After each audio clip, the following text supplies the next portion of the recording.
Salut à tous les amis, j'espère que vous allez bien. On se retrouve aujourd'hui, vendredi 8 mai, pour une nouvelle vidéo. Vous l'avez vu, le Barça se prépare pour le Classico, qui aura lieu ce dimanche. Le Classico peut-être pour le titre, face à une équipe du Real Madrid où c'est une catastrophe, hein. Tout ce qui se passe là-bas, c'est évidemment déjà dans les médias. On connaît tout ce qui se passe dans ce club, donc c'est une catastrophe.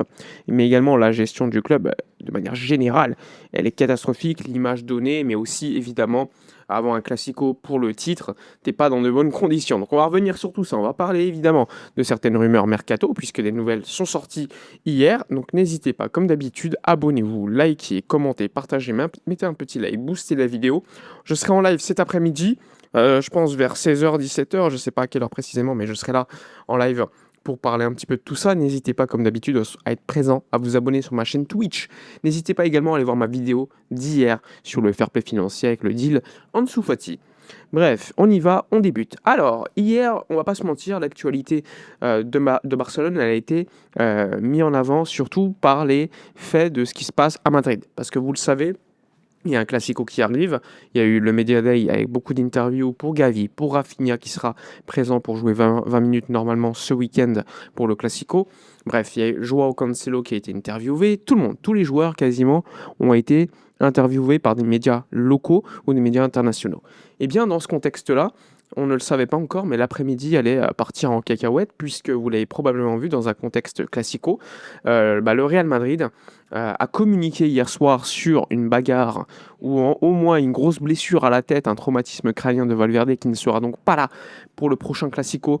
Tchouaméni aurait été, on va dire, dans ses échauffourées. Pour l'instant, on n'a pas beaucoup plus de détails, mais on sait qu'il y avait une mauvaise ambiance.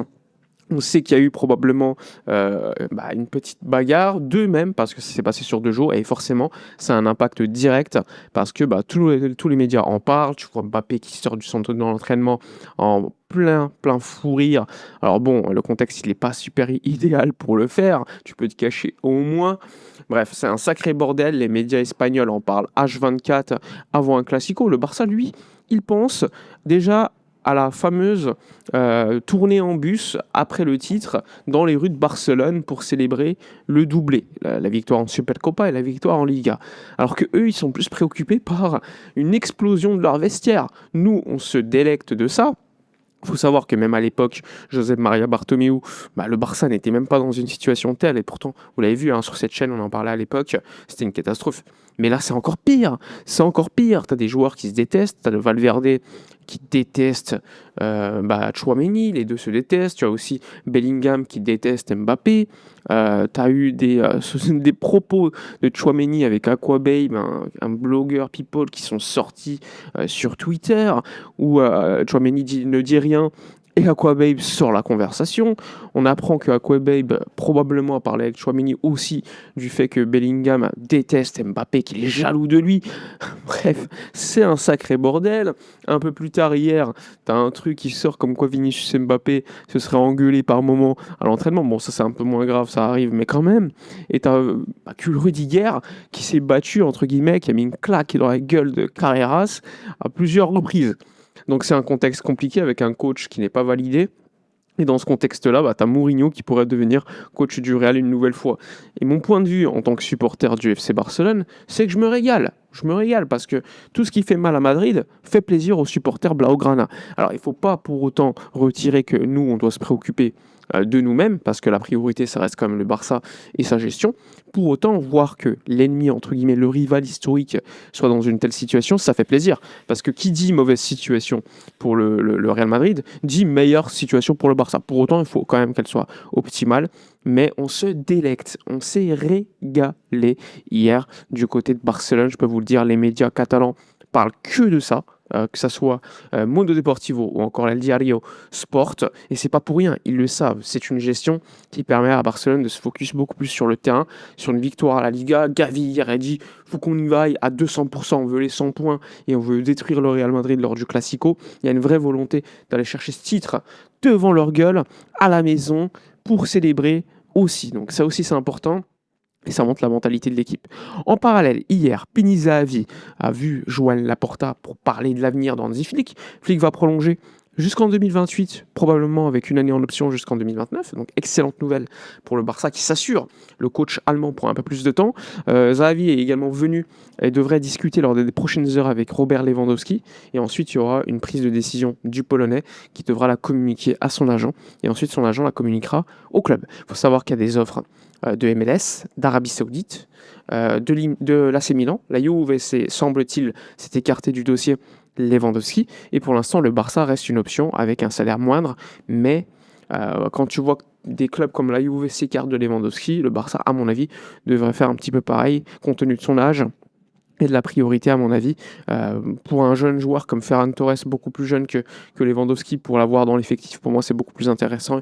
Il y a une possibilité à l'avenir de pouvoir le revendre au moins, alors que Lewandowski, il est en fin de parcours, quoi. Il n'y a pas d'intérêt, à mon avis, au niveau économique, et tu te libérais au moins 36-40 millions d'euros de coûts annuels par l'amortissement plus la valeur du salaire annuel. Donc ça, c'est important. Il y a aussi des discussions par rapport à Vuskovic, le joueur de Tottenham qui est prêté à Hambourg, agent Pini Zahavi, là aussi. C'est un jeune défenseur central. Flick, lui, il veut plutôt des défenseurs centraux un peu plus âgés, un peu plus expérimentés. Donc je pense que Vuskovic, les gars, je ne suis pas sûr qu'il soit une option très sérieuse du côté du Barça, en tout cas pour cet été. Et donc, il pourrait prolonger à Tottenham, même s'il y a des offres d'autres clubs. Il faudra voir. J'avais vu sur DataMB, on avait regardé en live, qu'il n'avait pas les meilleures stats de duel gagné. Ce que voulait Flick absolument. Parce que quand tu faisais la combinaison de Cubarsí, Gérard Martin, ils avaient quasiment les mêmes qualités à la relance, d'anticipation, etc. Mais par rapport au pourcentage de duels gagnés, c'était assez faible pour les deux cette saison. Et l'objectif, c'était d'avoir un mec complémentaire à ce type de profil. Et donc, c'est pour ça que un mec comme Vuskovic ou encore Bastoni, j'avais regardé les pourcentages, n'étaient pas suffisamment élevés. C'était pas leur qualité, quoi. Pour autant, ça reste quand même la priorité, Bastoni, hein, vous le savez. Mais si l'équipe, le staff estime qu'il faut aller sur un mec qui gagne beaucoup de duels défensifs, on pourrait changer de piste clairement. Donc il faudra checker, tout dépendra de toute façon, vous le savez, du poste de 9 avec Alvarez, qui aujourd'hui, le Barça attend. Le Barça attend que Alvarez fasse un petit pas du côté de l'Atlético de Madrid pour demander son départ. Dans le cas où ça n'arrive pas, le Barça comme option numéro 2, João Pedro, il y a déjà eu des discussions avec l'entourage du joueur brésilien, des discussions positives. Pour autant, c'est pas encore fait. Donc il faudra patienter parce que Chelsea ne sera pas non plus facile à vivre dans ses potentielles négociations pour le Brésilien, mais c'est pas l'option numéro 1. L'option numéro 1 reste Julián Alvarez. Dans ce contexte-là, évidemment très explosif, le Barça ce dimanche affrontera le Real Madrid. Évidemment, il va falloir que vous soyez là, hein. On sera en live avant le match, comme d'habitude 1h45 avant le match pour évoquer toute l'actu. Cet après-midi, je serai en live 16h, 17h, soyez présents sur Twitch, sur YouTube. Abonnez-vous, likez, commentez, partagez, je répondrai à toutes vos questions. Il y a une petite piste qui commence à monter du côté mercato du Barça. C'est un profil d'ailier gauche, vous le savez. Tout dépendra du budget à sa disposition du côté de Deco, parce que la priorité c'est le 9 et le défenseur central. Mais dans le cas où le Barça ne signe pas de numéro 9 très cher, attention au profil à gauche plus coûteux. Et là, on évoque par exemple le nom de Bradley Barcola du côté du PSG qui intéresse beaucoup le Barça selon Florian Plettenberg de Sky Allemagne. C'est pas le seul club intéressé, il y a Liverpool aussi. 70 millions d'euros, ce serait la valorisation effectuée. On verra. Mais ça reste un profil de joueur qui intéresse beaucoup d'Eco par sa capacité à gauche de dribbler, d'attaquer l'espace, de défendre. Et aujourd'hui, c'est pas un indiscutable du côté du PSG. Bref, voilà pour toute l'actualité du jour. N'hésitez pas dans l'espace commentaire à donner votre avis, à liker, à commenter, partager. On se retrouve cet après-midi en live. Et d'ici là, comme d'habitude, portez-vous bien.